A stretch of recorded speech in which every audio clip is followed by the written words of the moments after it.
rockin' with it.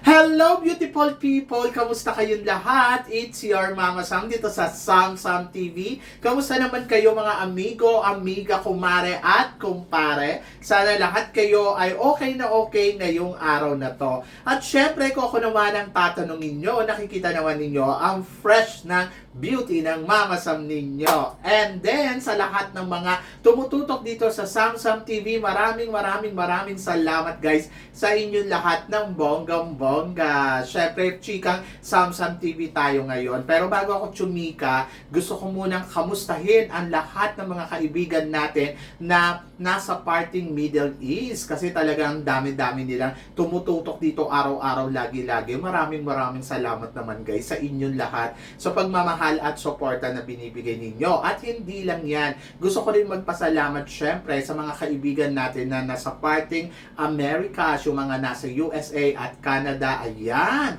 Hello sa inyong lahat. At hindi lang yan. Gusto ko rin magpasalamat sa mga kaibigan natin na nasa parting, syempre, Asia, Australia, ayan. So, hello sa inyo lahat. At saka sa mga Europe and Africa na rin. So, buong mundo, di ba? Talaga namang sabi ko nga, ang laki-laki ko kasi lagi kayong nakasubaybay dito sa Sam Sam TV. Pero ano ba ang chika natin ngayon? Syempre, walang kamatayan quiz ng Gravides. Kasi may nagtatanong sa akin. Sabi nga gano'n, Mama Sam, tingin mo ba sa styling ni Chris na ay kumakabog ba daw ng bonggang-bongga? Oo naman, Diyos ko, yung styling ni Chris na talagang masasabi ko panalo. Kung papansinin ninyo, talagang lahat ng eksena niya day by day ay talagang planado, no? Sobrang ganda. Ang ganda ng mukha ni Chris na tapos ang galing niyang mag-ayos. Ayun, so para sa akin yung mga pinapakita niyang styling ay talaga namang kabog na kabog.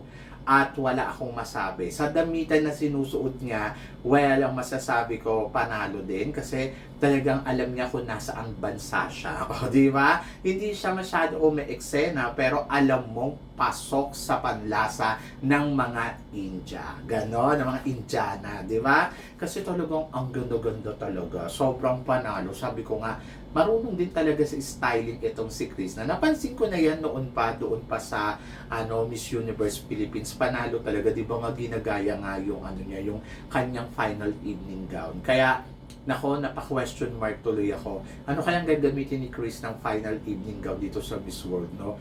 For sure, kabog yan, no? Di ba?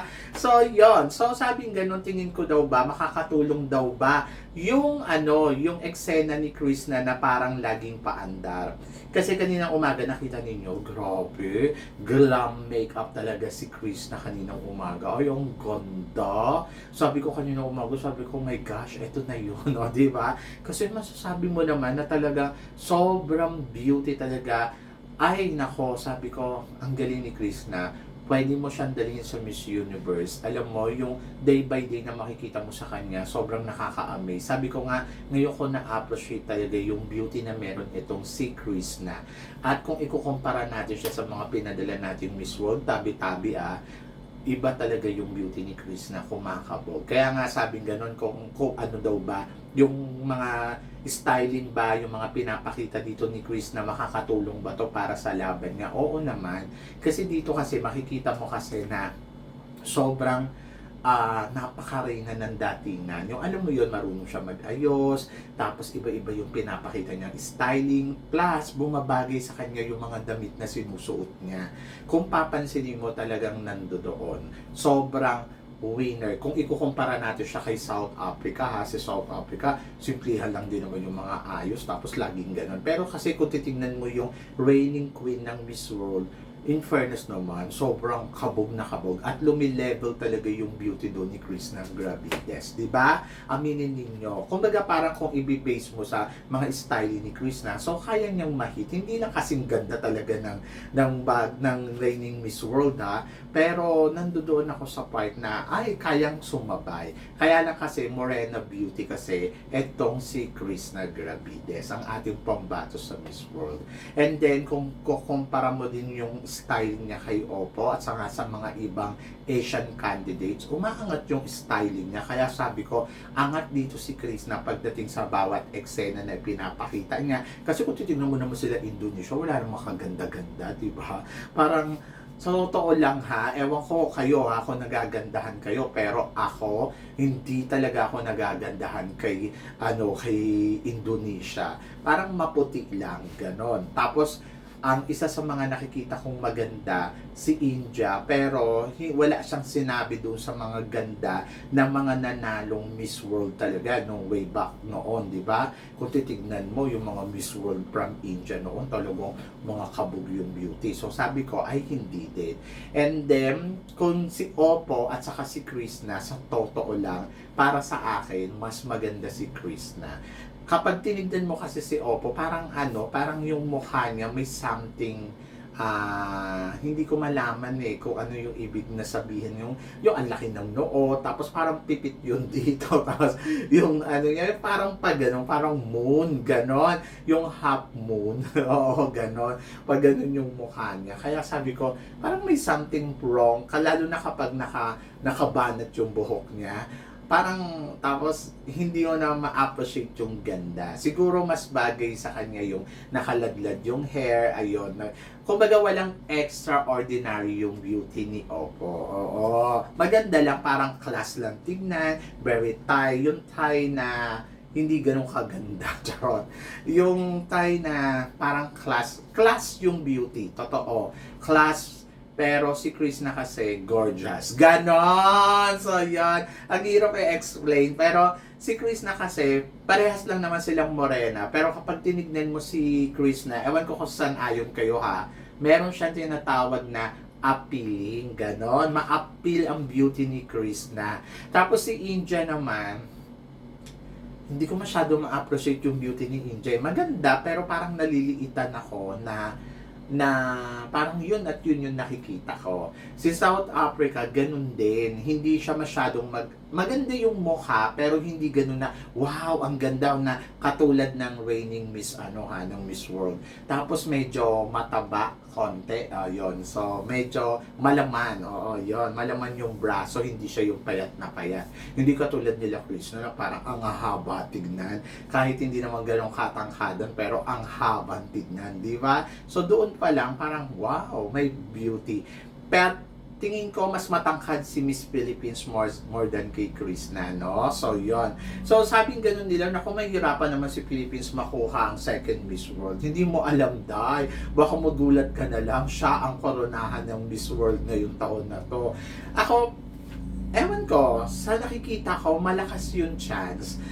Kahit nandiyan si Oppo na parang sasabihin mo na kumukhang si Oppo, possible talaga si Oppo kasi parang may mga resibo yung mga ganon, may mga pa-charity si bakla, tapos meron siyang mga pa-breast cancer advocacy, yung mga ganon, may mga advocate siyang ganon. Kumbaga, maganda yung profile, pero ay nako, lalaban ng beauty ni Chris na sa kanya. Good luck. I hope. Pero parang pag hindi nanalo dyan si Oppo, ito yung unang-unang pagkakataon na ang taas ng profile mo pero hindi mo nakuha ang corona. So, nakakaloka yan, di ba? Pero tignan natin, di ba? Malay mo naman, siya ang magwaging Miss World. But, kayo guys, siguro ang the best lang ninyong gawin ay panoorin ninyo si Chris na kung anong mga magiging eksena niya pa sa mga susunod na coronation. O sa mga susunod nilang event. For now, masasabi ko, she's a number one. Number one, kahit saan ka tumingin, number one siya. Hindi siya number one dahil gusto siya ng Pinoy. Number one dahil doon sa ipinapakita niya, styling, araw-araw nag-glam makeup. In fairness ha, minsan light lang yung makeup niya, pero kanina yung nakita ko nag-glam siya, sabi ko, ay nako, ang lakas makareyna. To be honest lakas na dyan makareyna. And then parang feeling ko, nangangamoy corona yung bakla, ganon. So kayo ba, napipil ba ninyo? Ano ba yung nakikita ninyo sa styling ni Chris na araw-araw? Tingin nyo, papalo ba to ng bonggang-bongga? So yan yung abangan natin. And then malay ninyo, tayo ang mag-uwi ng corona ng Miss World sa mga pinapakita niyang eksena. Hindi ko alam, pero guys, sa totoo lang, ang lakas ng kumpiyansa ko kay Miss Philippines kasi parang feeling ko tama yung pinapakita niyang galawan. Alam niyo naman ako kapag kinutuban ng ganito, nananalo. Di ba? So, yan. So, kayo guys, ano guys ang masasabi ninyo? Syempre, dito sa pinag-uusapan natin ngayon, i-comment below mo naman ang chika mo. So, yan. So, syempre, maraming salamat sa sumusuporta dito. Araw-araw, lagi-lagi. Natutuwa naman ako sa inyo sa pagmamahal ninyo kay Chris na talaga namang masasabi ko, ang lola mo, kumakabog day by day.